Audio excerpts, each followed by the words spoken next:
platican de sus capítulos locales, que son muy importantes. Pero aquí nosotros tenemos la fortuna de que tenemos al presidente nacional. Aplauso a Domingo, por favor. Pues sí, a volverme a un domingo. Eso es lo importante. Eso es uno. Dos, nadie me dijo cuánto tiempo tengo que hablar, pero tenemos jornada sabatina, así que voy a hablar rapidito y no voy a hablar solo. Ahorita les voy a presentar a Lupita, que es la titular del voto. ¿Quién nació en Guanajuato? ¿Tiene parientes en Guanajuato? Ahí están, guanajuatenses. Ella es la titular del voto. Bien. Ella es la titular del voto de los guanajuatenses en el exterior. Y ahorita tenemos el tema del voto. Quiero platicar dos cosas brevísimas con ustedes. Número uno, ahí viene el SB4 corriendo. Y para nosotros es una ley que sin duda alguna el target somos nosotros. O sea, no hay duda de que hay un racial profiling con la SB4, pero la comunidad no está sola. Nos tiene a todos nosotros. Todavía no sabemos para dónde va. Es un hecho. Desde el punto de vista judicial, tiene que emitirse todavía una sentencia. Pero sabemos lo que viene. Y no están solos. Nuestra comunidad nos tiene a nosotros y nos tiene unidos. Porque si no nos agarra unidos, nos van a pegar. Y segundo, esa SB4, SB4, as far as I understand, and I'm not a lawyer in the United States, it complies, the law enforcement has to comply and send people to the next port of entry. You can't do that in the north of Texas. The port of entry is Dallas-Fort Worth Airport. Así que es imposible aplicarlo aquí. Pero nos vamos a enfrentar con cosas duras. ¿Pero estamos unidos o no estamos unidos? Pregunto en serio, ¿estamos listos para el SB4 o no? Sí. ¿Nos van a ganar con el SB4?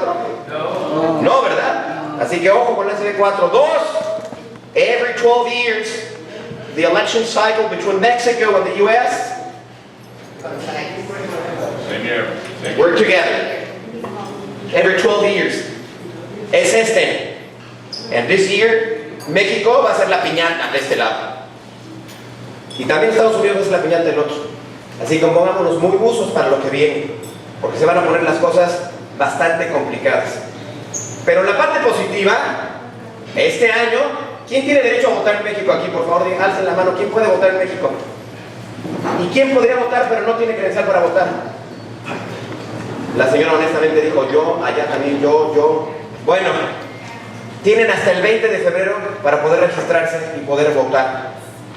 Si les gusta lo que ven en México, voten. Si no les gusta lo que ven en México, voten. Pero voten. La democracia la hacemos todos. Y es bien importante que las personas que ya son ciudadanas americanas, pero pueden votar en México, lo hagan. Porque le enseñan a sus hijos lo que vale la democracia. ¿Cuántas veces hemos platicado en estos desayunos? We have the numbers, but we don't vote. We have to do the same in Mexico. ¡Voten! Es un civic engagement. Sus hijos lo van a apreciar y van a entender que los votos en México cuentan y se cuentan. Háganlo, por favor. Lo necesitamos para la democracia mexicana. Hasta el 20 de febrero se pueden registrar para votar con la credencial y sacar su credencial para votar. Este año va a haber 3 maneras de votar en México: postal, mail; segundo, por internet; and for the first time ever, Mexicans can vote in 20 consulates in the United States. June 2nd. Dallas-Fort Worth. It's the second largest consulate with more people registered to vote. We don't know yet the numbers, but we know it'll be a beautiful chaos on June 2nd. Así que voten. No dejen de votar, por favor. Muchas gracias por la invitación. Para mí es importante platicar esto con ustedes. Y le paso el micrófono a Lupita, titular del voto de los guanajuatenses y las guanajuatenses en el exterior. Denle su aplauso, que es la primera vez que viene para acá, por favor. Muchas gracias. Muy buenos días a todas y todos. Para el Instituto Electoral del Estado de Guanajuato es un gusto estar aquí con ustedes y sobre todo pues hablar de un tema tan importante como es la votación el próximo 2 de junio del 2024. Es por ello que venimos haciendo un trabajo de promoción y difusión de las estrategias que estamos realizando para que las personas se puedan registrar y puedan votar. Ya nos había dicho nuestro querido amigo Paco que el voto pues hoy en día es postal, electrónico y presencial en algunas sedes de consulados. Esta en Dallas será una de las sedes. Para nosotros es súper importante que sepan dónde pueden registrarse. Para registrarse, tanto ustedes como sus hijos, es en votoextranjero.mx.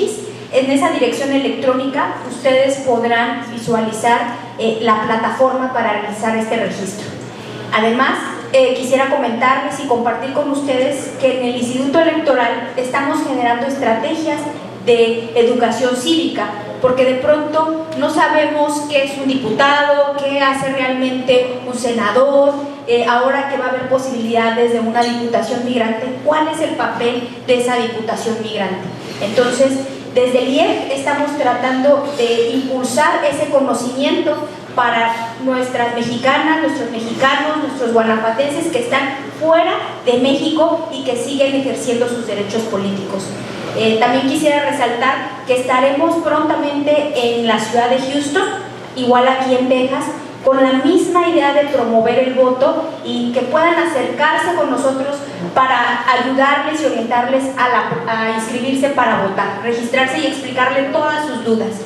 Y bueno, pues solo me queda un último mensaje. Me gustaría decirles que desde el extranjero su voto deja huella. Muchísimas gracias.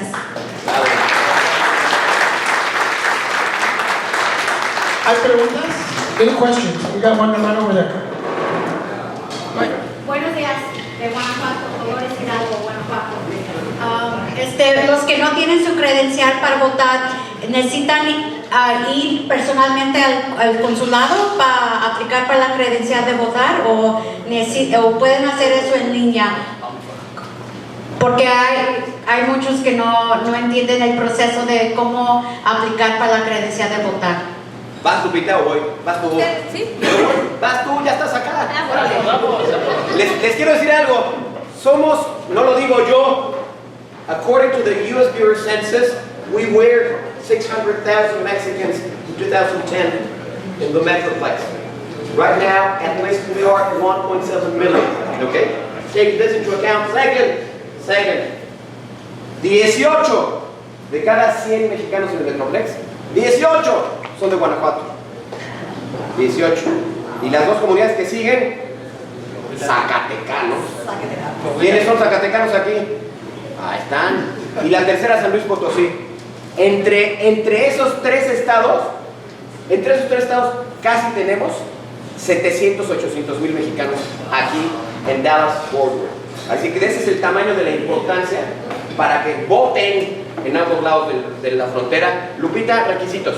Sí, hay que ir de manera personal al consulado, hay que llevar 3 documentos, uno de nacionalidad, el acta de nacimiento, otro documento es un comprobante de domicilio, no tiene que estar forzosamente a nombre de la persona que va y realiza el trámite, solamente un comprobante del lugar en donde las personas residen, y por último una identificación oficial con fotografía. Esa identificación debe de coincidir con el nombre del acta de nacimiento y la CURP, que se las van a solicitar porque bueno, en el registro para realizar el trámite de la credencial nos solicitan ese documento, esos números que contienen la CURP.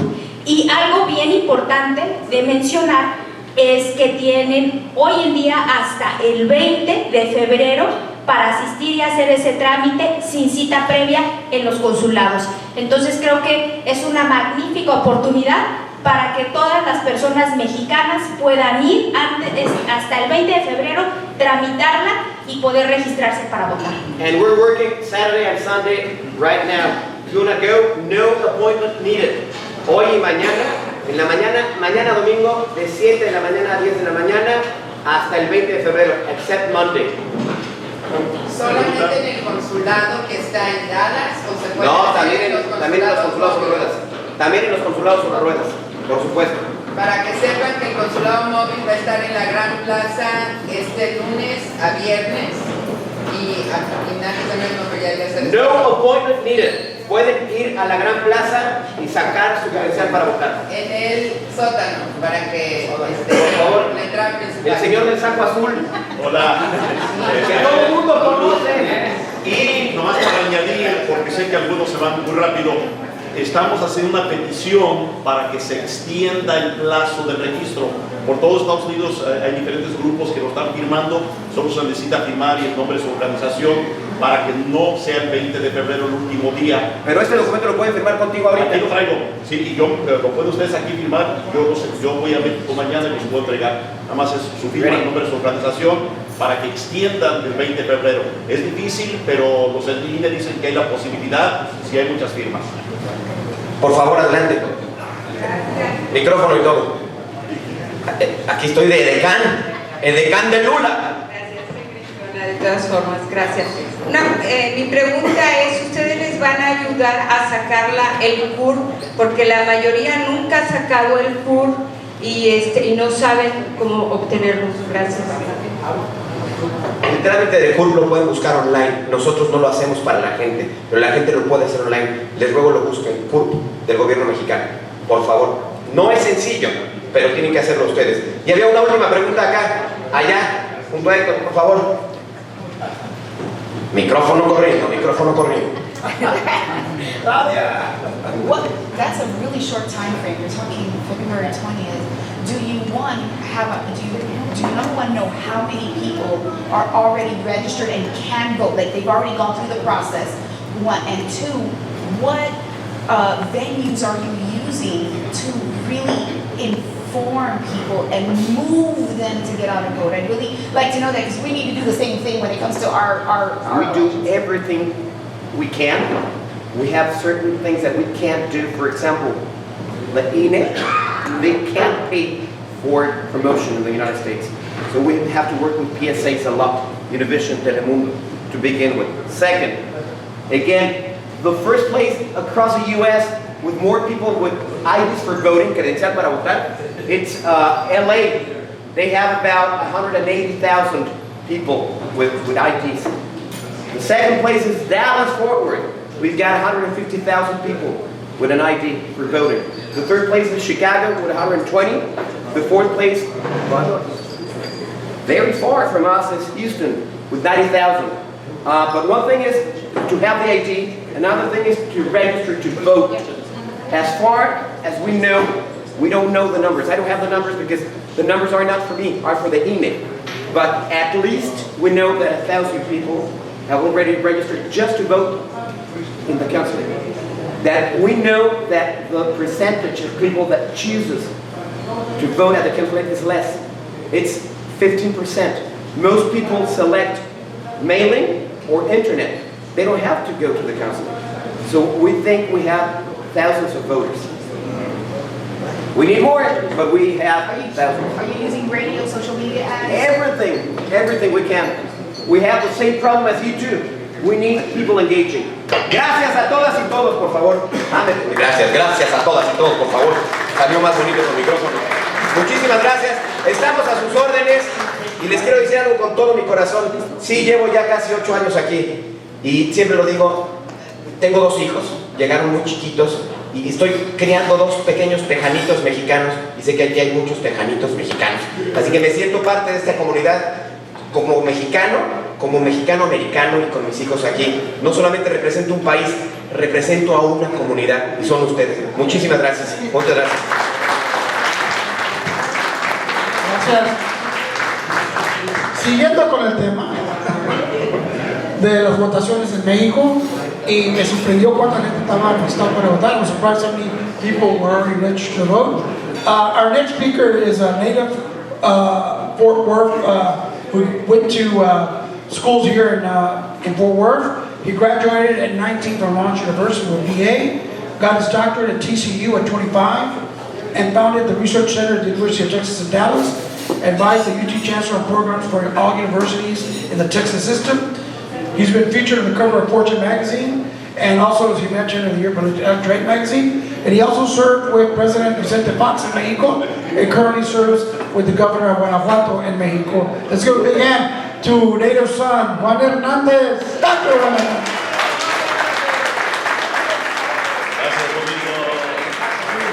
Gracias, cónsul. No está aquí. Gracias. Pues muy buenos días. Un gran placer estar por aquí con ustedes. Great to be here with you. Acabo de terminar 5 años en Guanajuato como secretario del migrante del estado de Guanajuato. I just finished 5 years of being Secretary of Migration for the state of Guanajuato. and national coordinator for all of the offices, all of the states in Mexico, the CONOFAM. I'm not bragging, you guys sent me down there, I'm back and forth and back and forth. Right now is a time in Mexico, if you can listen right now, in Mexico it's a time in which no one can promote himself, herself, or any position. In Mexico there are only 90 days of campaigning.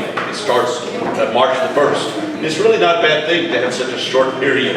Solo son 90 días de campaña. Allá en México empieza el 1 de marzo, pero va a estar muy muy interesante, estén al tanto. Lo que sí se puede hacer ahorita, ya lo dijeron, yo lo voy a repetir, es registrarse para votar.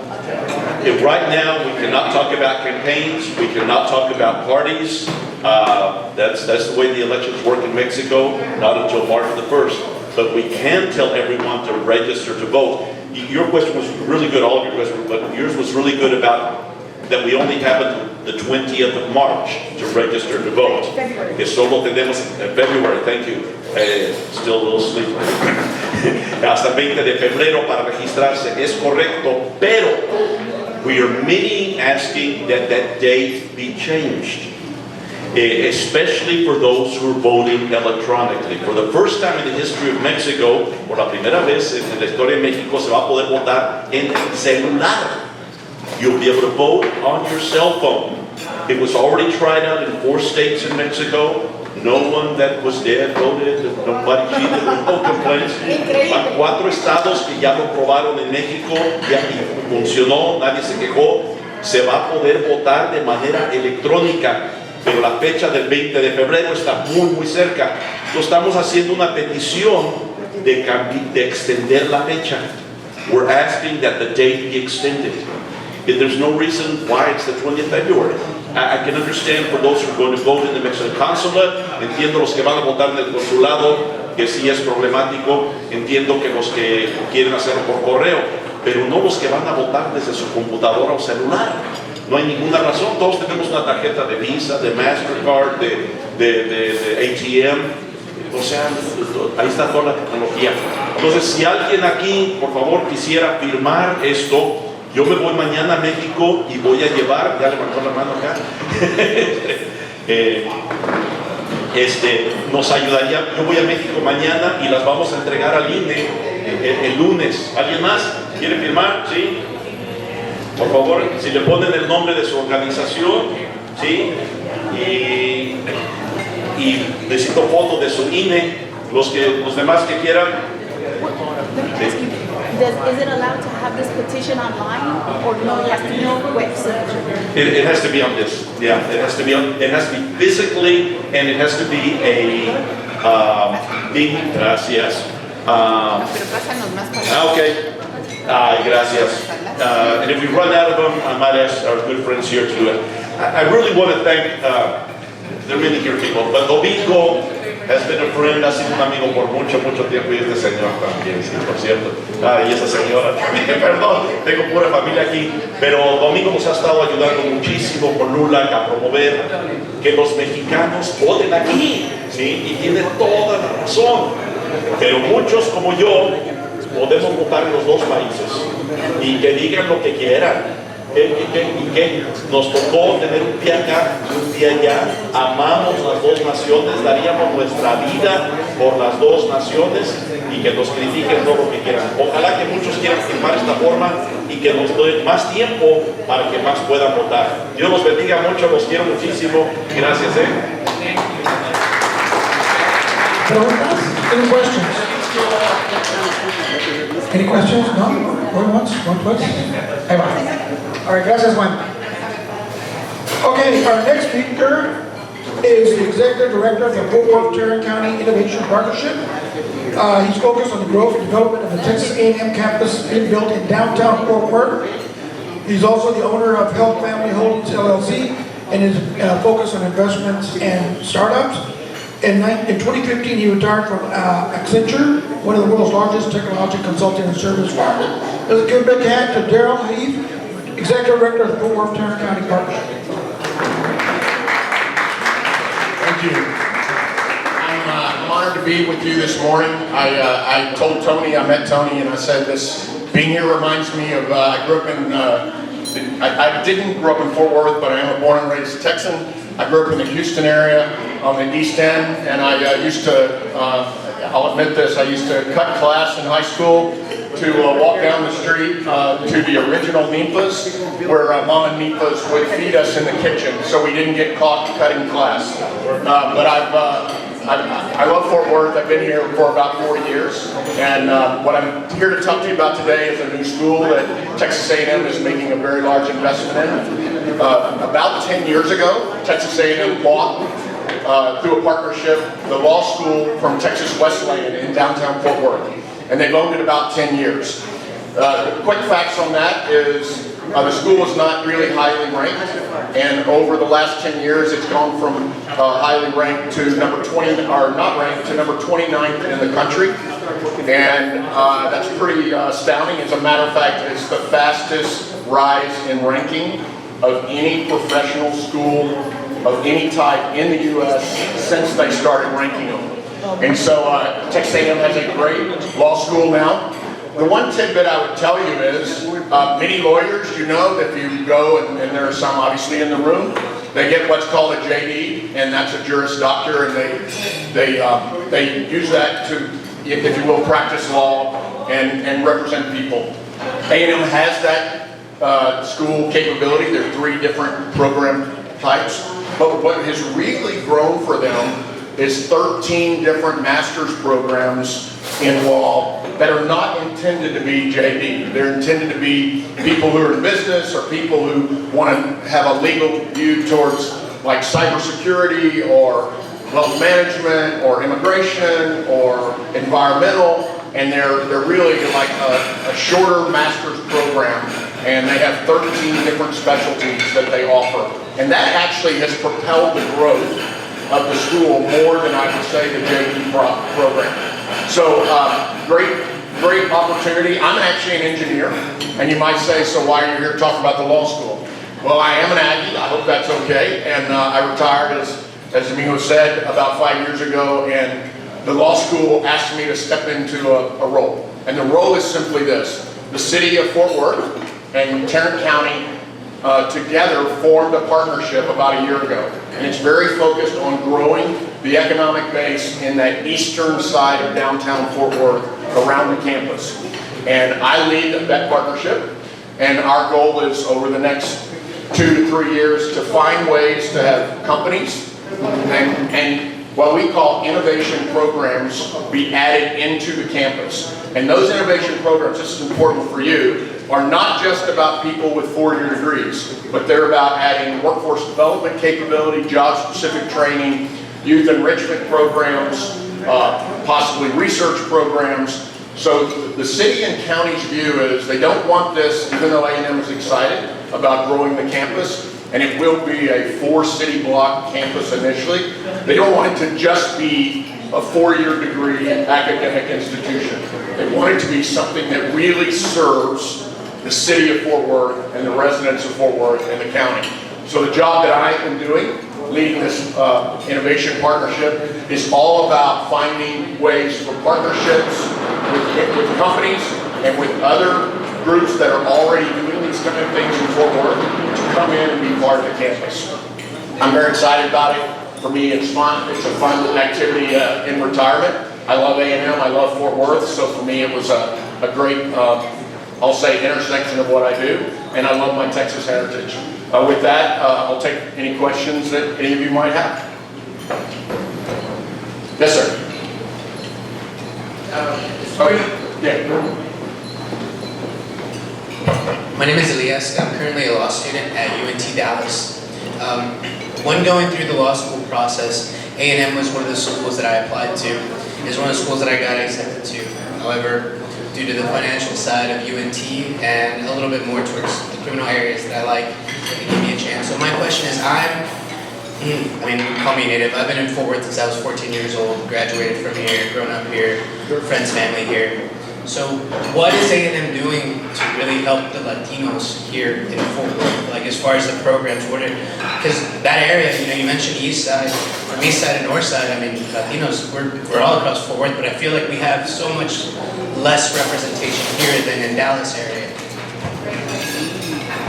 It's a great question. I actually, not being official employee of a law school, I would like to take that back and I will bring an answer back to you. But I do know that there are very specific programs aimed at underserved community students. And the idea that the dean has is that we will have a balanced, if you will, student population that represents Fort Worth and Tarrant County like the demographics of the county and city that are here. And so the big challenge, I believe, becomes the money, the tuition, the grants, the ways in which we can get students lifted to a point. It's not academics, it's not finding enough smart students, it's finding ways to either provide scholarships, and I know that he is always pushing on A&M for more scholarships, but I also think, just putting it on myself, as we create these partnerships, finding ways that Latino companies and Latino neighborhoods are more and more a part of the campus. The new campus is going to be very different, by the way, than the old campus. I didn't say this, but it'll have some engineering degrees. It'll have a new visualization. And for those that don't know what that is, think of it as people who go develop these high-end movies and games. I know I don't do games, but I know it's a giant industry. So it's kind of a cross between fine arts and engineering. But we have to find ways to include the Latino community in the new campus. Now, I'm here to tell you, the first building is under construction. It'll be 2 years before it comes up. The Innovation and Research building that I'm specifically focused on with the partnership is 3 to 4 years away. But that to me is a good thing because it gives us time to really plan and have a runway for how we get these things started. And frankly, we don't want to have a campus with a bunch of new buildings that are empty anyway.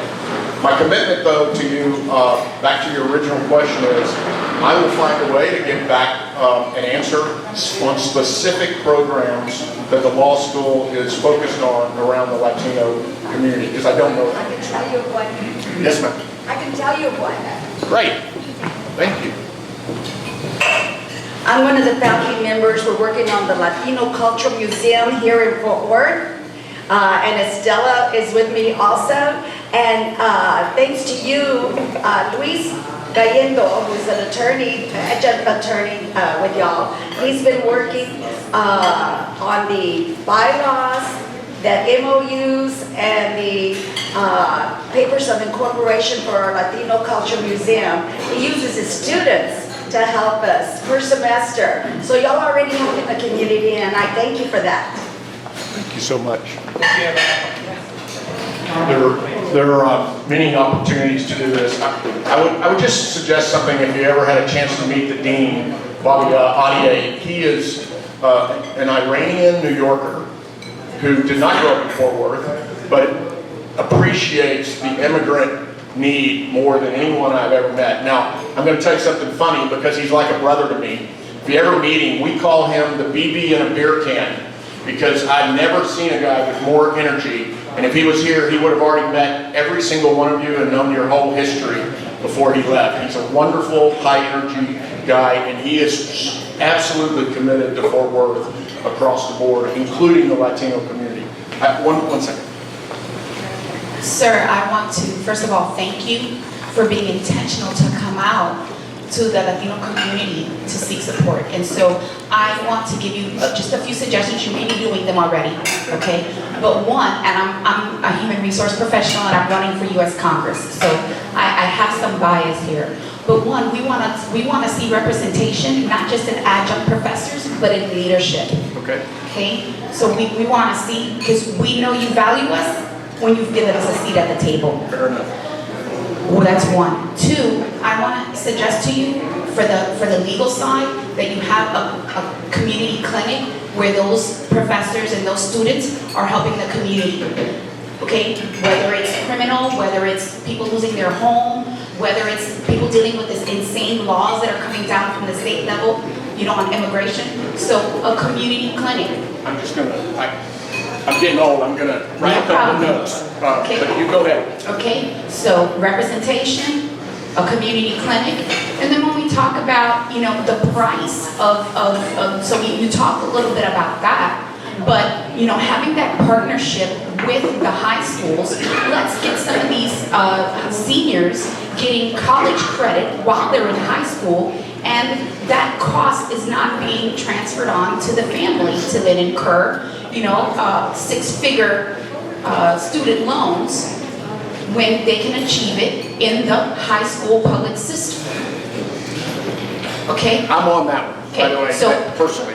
I'm giving you 3. I'm going to leave you alone, but if you want more, I have plenty of suggestions. And just so you know, I did apply to come to Texas. This was during COVID. I got denied, and then I never heard anything again, and I got discouraged. But, you might want to come back and say, hey, who are these students that we missed? And we want them to apply again, or we want them to consider that. So that's a little bonus. So I appreciate you. Here's my information. And again, thank you for coming out. Thank you. Appreciate it. I can't respond other than the high school partnership. We are actually focused on that, not just in law, but in a number of areas. We believe we have to find ways to get kids, young students, engaged in these courses early on, so that it not only gives them a leg up when they try to get to the university if they decide to, but it actually changes their aspirations. But we need to see people like us that is there to tell us this. I've got a question over here. Mine is real simple, sorry. Thank you for coming out and giving us information. Is it true that I think a couple of years ago, 2 years ago, that the A&M Law School took away the night classes or the working class? Is that correct? It is not true. I think they took it down some, but they upped their online classes. They have a much larger online presence now because they were basically because of COVID, they were told we need to have a lot more online. It is a mix. They do, I think, depending on the program, they want some in class and some online, but the online portion is much higher than it was. I will be honest, UNT Law School in Dallas is looking very attractive to a lot of underserved communities here in Fort Worth. And, Texas A&M Law School, when I saw that they had for the working student, because a lot of us can't afford to not work. So I was just wondering about that. If it's something that should be kept in mind, because there is a lot of potential here for work, and we would love to see more of our own people attending classes. I'll add that to my list for the dean, which is really what I would call law school opportunities for full-time workers. I wanted to add one thing here. As proud as I am to be doing this, I have 4 grown sons, and I am thrilled that they are all out of the house, and as we say, off the payroll. But I just wanted to share with you that one of them applied to Texas A&M Law School. I'm an Aggie. I lead our engineering advisory board, and he didn't get it either. And the reality is, and this is a part of the point you brought up, the higher ranked you are, that's great. But it also means you get more applicants, and it's hard to make those decisions as to who gets in. I do believe, though, they have to pay special attention to folks in Fort Worth and in the Latino and African American community. We have to have representation in our professional schools from all types of backgrounds, and I will absolutely pass that on. Any other questions? Thank you so much for letting me be here today. Appreciate it. I didn't know away with the LSAT requirement, or is it still required? I'm sorry? The LSAT, is it still required for admission? Okay. All right, we got another speaker. It's kind of dreary raining, but it's a good time to have Chorizo and Menudo, and cafe, and everything else here. He's a native of Wyoming. He enlisted in the Marines at 19. He served in our U.S. Marine Corps for 20 years, 10 years in the enlisted ranks, and then 10 years as an officer. He continued to serve the public and became Chief Deputy for the Tarrant County Clerk's Office in April of 2017. And in 2021, he was appointed as the Tarrant County Elections Administrator.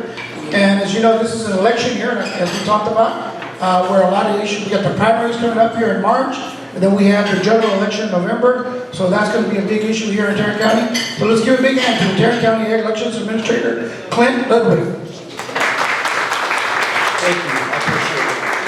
And I appreciate you inviting me out today to speak. I have quickly learned as I've taken on this role, I actually started it in about 7 months ago, so in 23. I have become a very popular person, and for some reason people want to hear me run my mouth. So here, I'm now coming out to do that.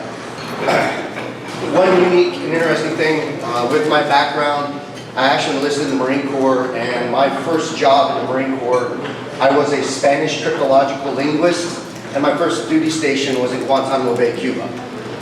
Since then, moved on, done some other things, and now here I am. Elections. If you don't know, there's something going on in 2024. And it's going to be big. And it's not just November. I potentially could be running 6 elections this year. There is more to this than November. Yes, we have the primaries coming up. In fact, early voting starts in 10 days. Then we follow that up, and we turn around, and in May, you have your local entity elections. So that is your school boards, your city councils, the water district, the Tarrant Appraisal District. Those are your local level elections, and historically we have very poor voter turnout for those. So I encourage you to remember there is more to this election cycle. Then we fast forward about 2 weeks, and we will have the primary runoffs. And then in June, we will have the entity runoffs. And then there's a slight break there in the summer, and then yes, November hits us.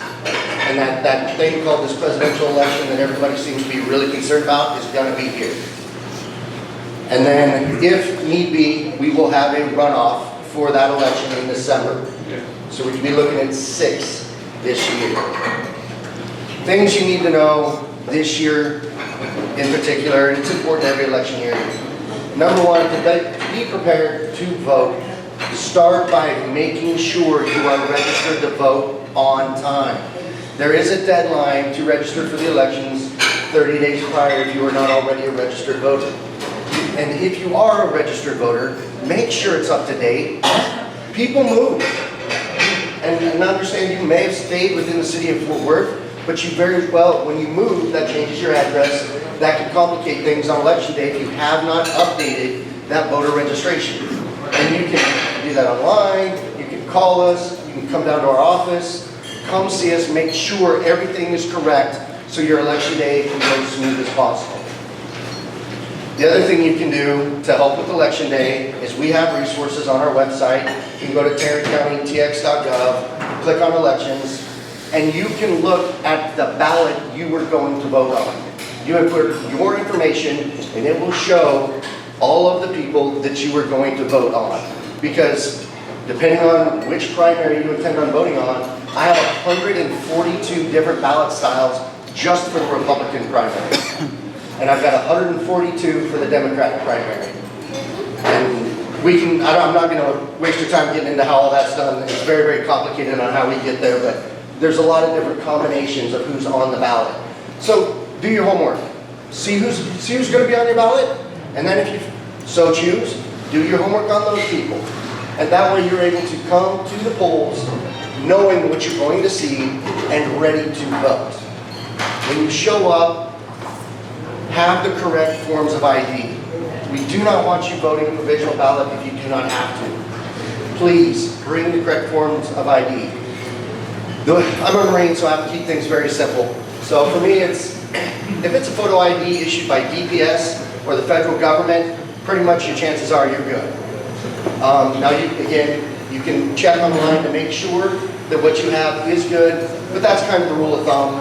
In fact, I learned this week from the Secretary of State, I didn't know this even existed, there is a special ID that DPS will issue called a voting card. And when I first heard it, I was thinking my voter registration card, that doesn't have a photo on it. No, DPS, there is such a thing. I don't know all the requirements to get it. I believe it's if you do not have any other form of ID, you can register to get that voter card. I just learned that this thing even existed. So there's lots of opportunities for you to have what you need when you come in to vote. When you come to vote, we have a 2-week early voting period, and we have election day. Early voting period, we will have around 50 locations around the county. In the primaries, those locations are all joint. So when you go in, you simply will talk to the person, you tell them which primary you want to vote in, they get your information, you'll go, that ballot is what you will see. On election day, we have separate primaries. So we will have 200 locations around this county for you to vote in. And in those 200 locations, we're going to have a Republican side and a Democratic side. And those are the 2 lines that you will have to vote in. If you need to figure out where you want to vote, the great thing is we do countywide polling places. You can vote at any location in the county. You can go on our website again, and you can look up and you can find the location that is most convenient for you. And plan on when and where you want to vote. There's a couple of things that did change that could affect the lines for voting this year, because we are expecting to have a record voter turnout throughout 2024.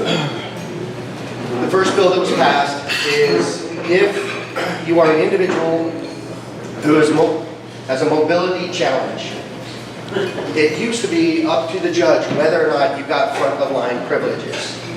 It is no longer up to them. It is required.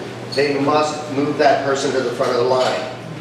And if there is somebody there assisting them, they must offer to that person the ability to come to the front of the line as well and vote out of turn. So please, if you see people, you're waiting in line, and people are getting moved to the front, there is a rule change. That is a requirement.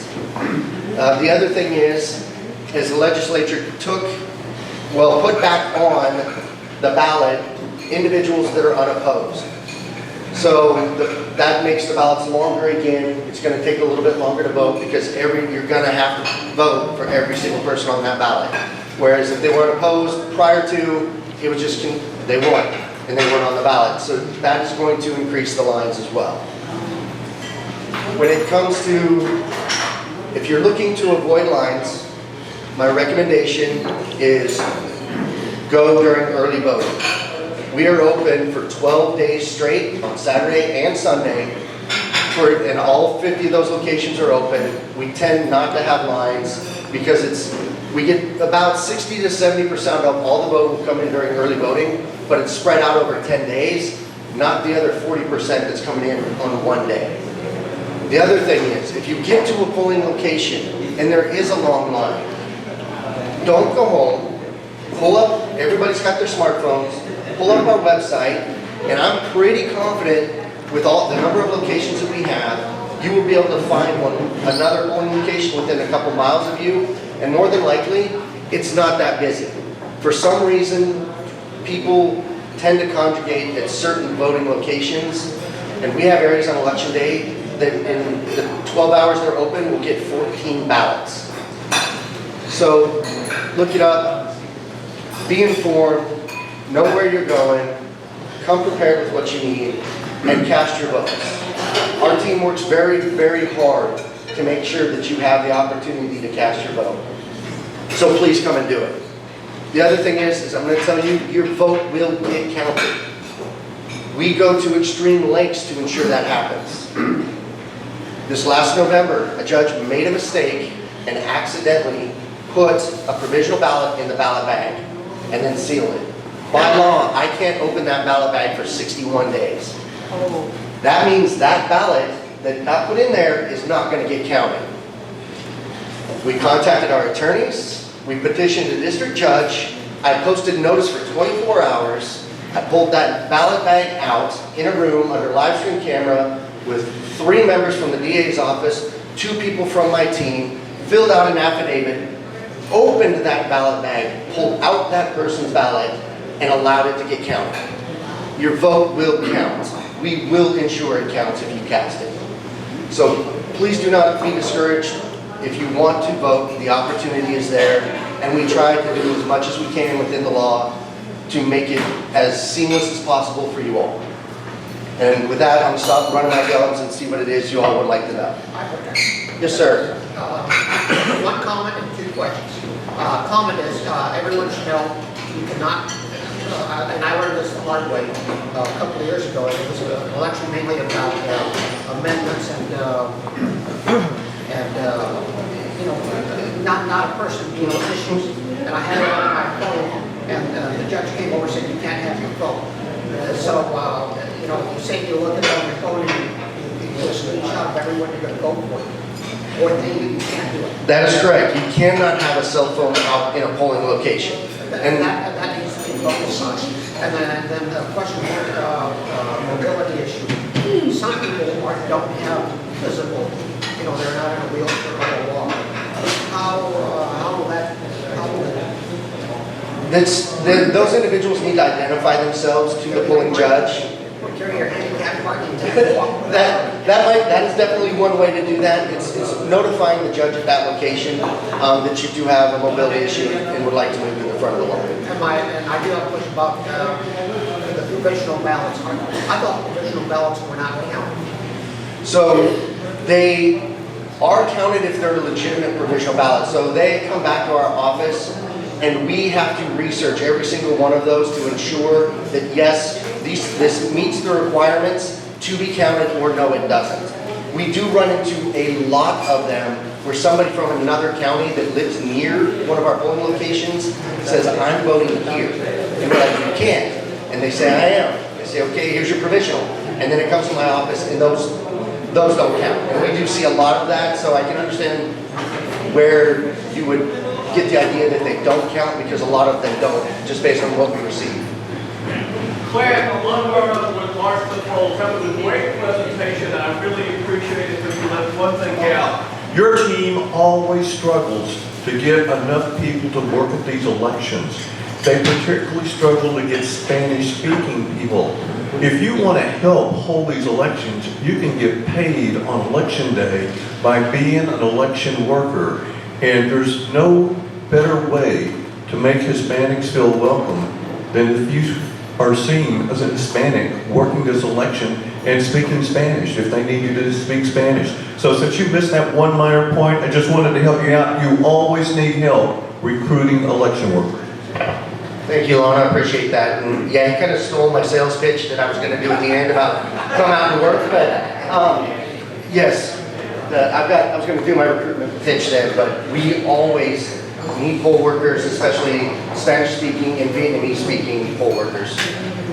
Ladies first. Yes, I had a question. You talked about low voter turnout, especially in those local elections. Is there anything that the county is doing to try to do outreach for to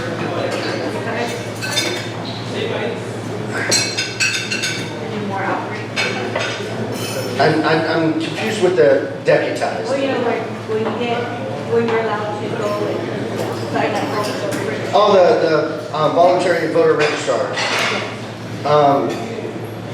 As far as outreach and a push, no, we're not. We don't do big campaigns. Well, we're not right now. There was the National Voter Registration Day. We did push and we did the Facebook things and push everything out there. But anything outside of that campaign, we're not.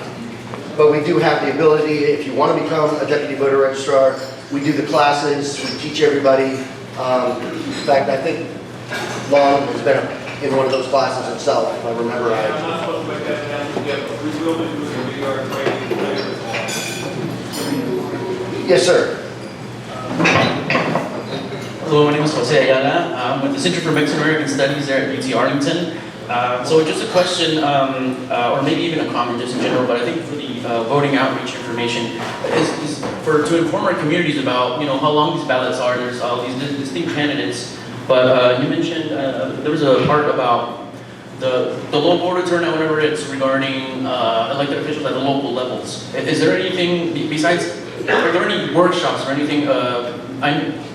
Any workshops or information where our community can know more about more in detail? And I know we can go through the website and perhaps just be informed about that, but is there any workshops or any information that you all do on your side, or maybe have a connection with the an organization or something here in Tarrant County where our people can be informed more in detail?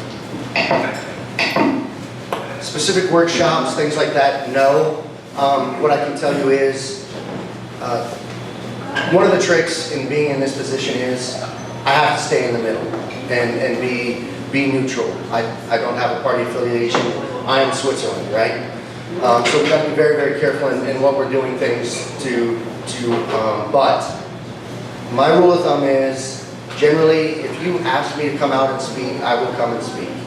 But I don't necessarily go out and solicit, because then it looks like I could be favoring one side or another. But if you want me there, I'm happy to come. But we're just very, very careful in making sure that we are staying unbiased as we run into the selection season. Yes, ma'am. How are you trying to gain the trust of the community? I know you worked in the deputy clerk's office and no previous election administration experience, and those were all of our finalists.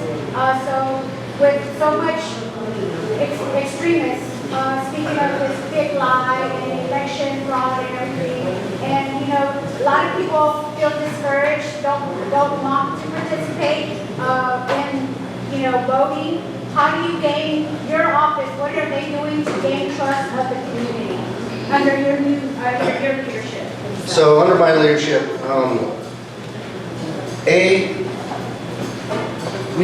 we kept pretty much all the same people that were already there. They were doing a great job. They continue to do a great job. Some of the other things that we're doing, we are trying to push out as much information as we can. I am coming out and speaking and pushing out the information as well about how your elections are secure, what goes into that. Before this primary, unfortunately it didn't make a whole lot of press even though we tried. I put out a challenge to the public to come in and participate.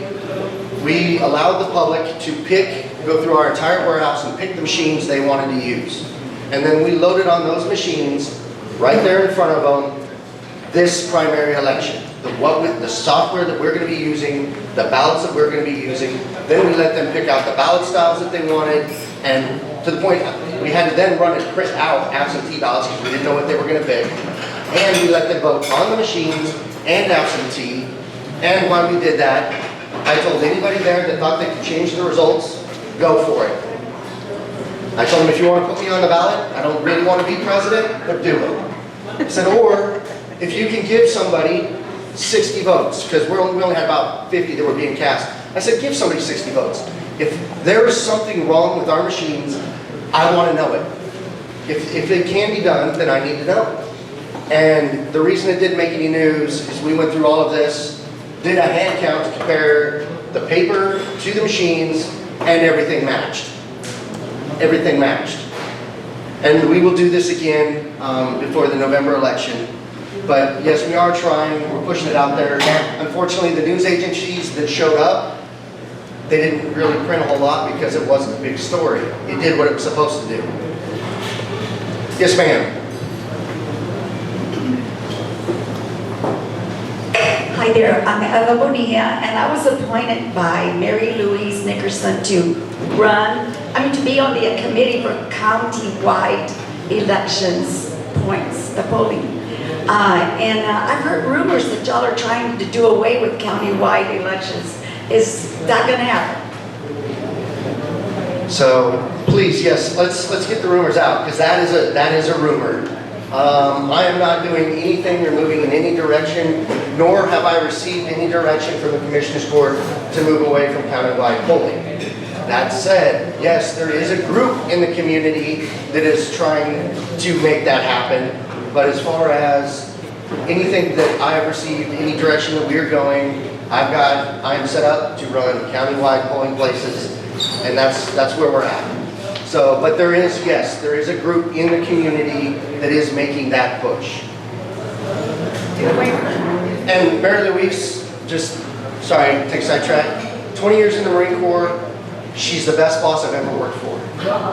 So I absolutely love her, she's amazing. Just very quickly, how big of a push are you making? How big of a push are you making to let people know about all the details, all these things that you were talking about? This particular vote at this particular time?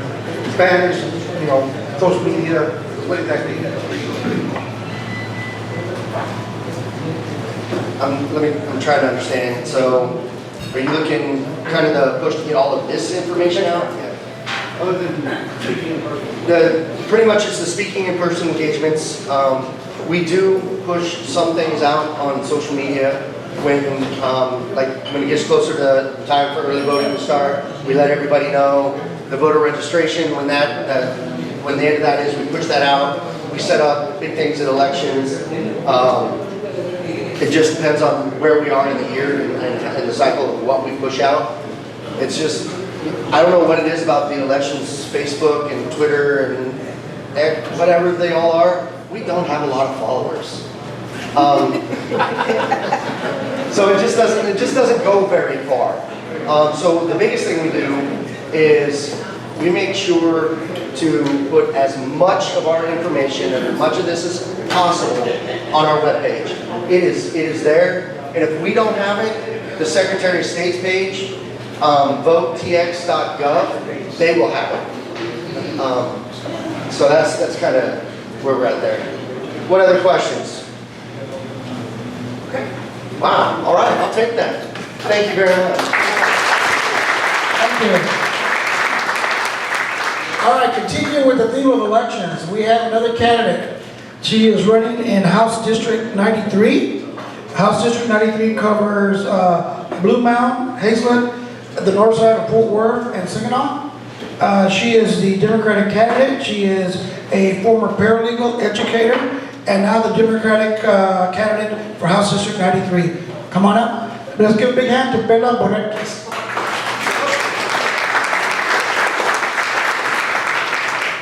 Buenos días. Mi nombre es Perla Borges. I am running for state representative in District 93. So it's, like he mentioned, North Fort Worth, Blue Mound, Keller, Haslett, Saginaw. Thank you for having me. Thank you for having me come up today. Thank you, Clint. You're very consistent. Something I would like to say is just thank you for the transparency.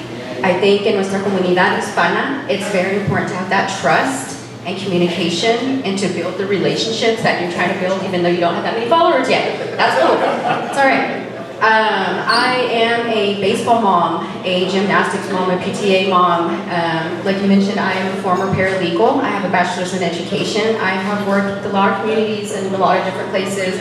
But the family law, social work, foster care, education, all of the places that reach out to a lot of the Hispanic community in general. I've been in those positions and I've learned how to communicate, I've learned how to build those bridges.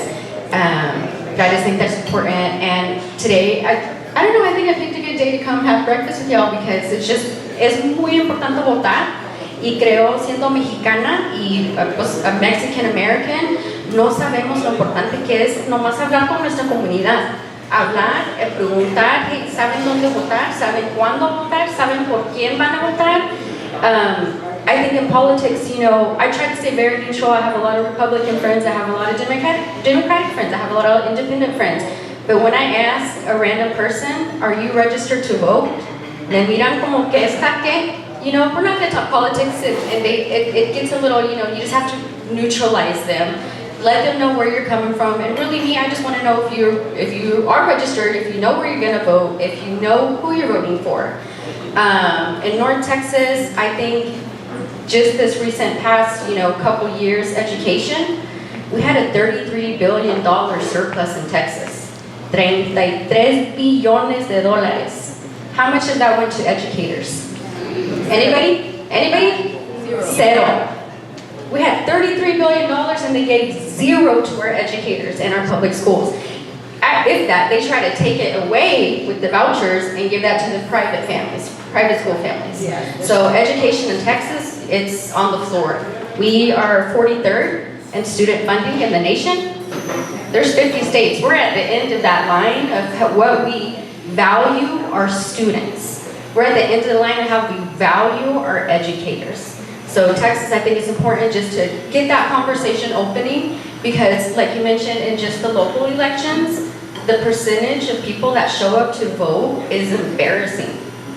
You know, was 12%. 12%. So that's just something that I want to work on. I just want voter outreach, voter education. Just have that conversation with people that you don't even know.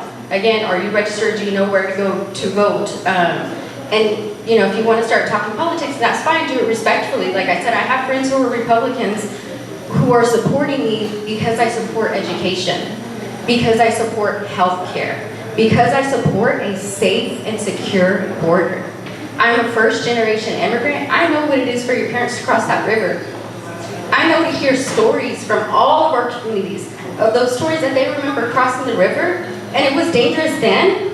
It was dangerous then. People made it seem like we just ran across the border and then you were here and you were free and you had all this money, all this land. No, they came, they labored, they built what we had, and thank the Lord that I was born in Oklahoma and I have papeles, but that didn't change the struggle that my parents went through. And the communities that I had to see struggle through the same things, the same barriers that we have to overcome. So I think it's just important just to have that conversation, open the door, you know, to people that you typically don't engage with, just to get them to vote. Whoever they're gonna vote for, that's their decision, that's fine. But like I said, I think today is just important. And then, you know, whoever can go to Mexico, please do. And if you can do it online, hallelujah to you, because we can't do that here in the United States yet. And that's fine. But like I said, just engage. So education, border security, I want a safe border. I know the ports of entries are overwhelmed, but yet we're blaming everybody else when all you have to do is get more immigration judges in there so they can process those asylum cases. Instead of, you know, Abbott, and we're spending $2.5 million a week. Our taxpayer money, $2.5 million a week on Operation Lone Star. So we are buying bus tickets to send them to Chicago, to somewhere cold, to Colorado, so they can starve to death in the cold. But still, that's money that's coming out of our pocket for those bus fares, for those flights, for this plan that is not helping secure our border. $2.5 million a week, I want you guys to remember that. When you pay taxes, I want you to think, oh my gosh, hey, this is going to nowhere. So education, border security, also we have to talk about healthcare. In the state of Texas, we are creating healthcare deserts. Do you guys know what that is? It's people who don't have anybody to go to when they need to go to see a health provider. So if you don't have somebody to go see when you have an emergency, what do we do? So with the healthcare, I know it's a touchy topic when you start talking about pro-rights and pro-choice and pro-this and pro-that, but at the end of the day, you want bodily autonomy to decide within yourself, with your God, your provider, what you're gonna do to keep living. You know, it's not choices. And I hate when they start saying freedom, because when you think of freedom, you have choices. And we start limiting those choices and shutting those doors to choices, you start creating these healthcare deserts where people are going to start dying, which they have. Our mortality rates, our maternal mortality rates, our infant mortality rates are skyrocketing, like scary numbers. So more people are dying as these freedoms and choices are getting limited and taken away. So education, border security, healthcare, all super important. And inflation, y'all don't want to start hearing me talk about greed and how our insurances are going to go through the roof, just like Florida. We're not going to be able to insure ourselves. Homeowners insurance, anybody's go up? Car insurance, has anybody's gone up? Okay, if yours hasn't, I want to know who your insurer is, because you're crazy. Everybody's is going up. And we're not going to go into climate change because then that's a whole nother day. I'm a tree hugger. But if you want to deny the fact that these are impacting us, I want to look at your bill statements and your wallets, because those things are going up because they have to ensure that your home's not going to be blown away with a tornado, hurricane, or a fire, or so these extreme climates are affecting your wallets, and we haven't even stopped to talk about that. Instead, we're saying we don't believe in science, we don't believe in those choices. It's not whether you believe in science, it's whether you understand it. It's whether you understand how it affects you, how it's going to affect you. So that's all I'm going to say on those couple topics, but perdón porque I'm running for state representative in North Fort Worth, District 93. Thank you. Any questions? Preguntas? No, just kidding. Any questions? Yes, Eva. I am a member of the Texas Latina list. Yes, so I ma'am. need your information so Yes. we can endorse you. Yes, thank you so much. I appreciate that endorsement in public. Thank you, everybody. Any other questions? Yes. You're running in District 93, a very tough district, against a very extremist representative, Nate Shazling. So I commend you for running, first of all, because it takes a lot of courage to run.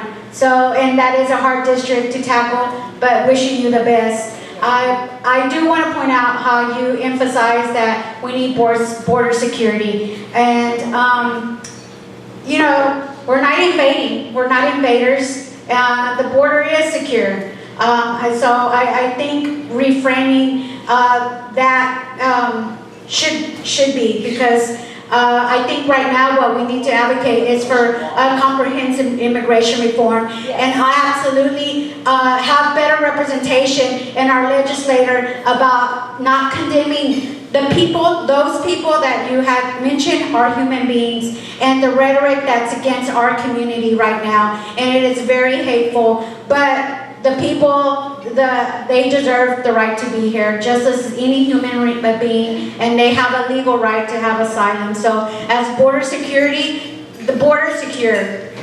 Nobody's invading it, but we need elected officials that will advocate for a comprehensive immigration reform and not waste our tax dollars in Texas and Austin. Thank you. Yes, so let me tackle the humanity part of that. Compassion, compasión, right? Who cannot be compassionate for these families that are traveling thousands of miles? Have you guys seen El Tren, La Bestia? Hasn't it? No, in person. Have you ever seen La Bestia in person with those children up there? I have. Yes. Okay, and my son has seen it. I said, mijo, look up there. And this La Bestia was stopped in the middle of the desert during June of Texas. What was it, 110 for months at a time? And I said, Miko, look up there. They're there because they want a better life. Not because they're coming to be criminals, not because they're coming to steal jobs. They were sold on the American dream. Just like our ancestors were sold on the American dream. People believe if they come here that they too can achieve, you know, just a family, their family to be safe and not be persecuted for their beliefs, which in North Texas, I don't know, because some of this national Christianism is getting scary, you know, but they want to be free from what they fear, and they have that right. In 2016, the Library of Congress wrote that you're not even supposed to call them illegals anymore. Right. So when I see these billboards that say, it was Mr. Huffman, he was running for something, send illegals back in 2023, me dio una rabia. I was angry, I was raging. Because that right there to me is a hate message. And newsflash, 2016, you're not even supposed to use the words illegal anymore. They are undocumented citizens. They're undocumented, no tienen papeles. We all understand that, right? So when you see illegal and you see me get angry, it's because you're dehumanizing these people. They want you to think they're less than human, so you can treat them however you want to treat them, look down on them when they put that title, illegal. No somos ilegales. Todos somos mojados. Whether it's been 5, 6 generations up, we all came here. Again, our ancestors were sold on that dream. And I believe everybody should have the respect to just be seen as a human being. So I didn't want to do the negative part, but I am running against, he's funded by associates of white supremacy, Nazi money. He has been the one banning books. So if you guys haven't seen any book bans and in schools, all the things, he wrote anti-LGBTQ plus drag bill, found unconstitutional. He was bullying Colony Ridge by Houston, which has nothing to do with Fort Worth, so wasting time and resources and just any platform really. And by the way, he was violating the Fair Housing Act of the United States, because you cannot discriminate somebody because of their race, creed, color, marital status, family status. And what he was doing is saying these Hispanics being housed in Colony Ridge. Once you do that, you're violating it. You cannot be discriminated against because of where you come from or what your documentation says. So please support my campaign. Please vote. Please make sure everybody's registered to vote. Ask your neighbor, ask your nail tech, ask your doctor. My dentist, I asked him if he was registered to vote. He said no. Yo con una mirada. You're educated. You should know that you need to vote, but we need to practice it. We need to make it more of a reflex as opposed to something brand new. And you can vote in Spanish, in English, and in Vietnamese. So I just want everybody to know that they do have those language options. You also have the option of bringing an interpreter with you. If you don't know somebody, you can call ahead to make sure that they have that for you. Clint, yes, correct? Thank you. Thank you.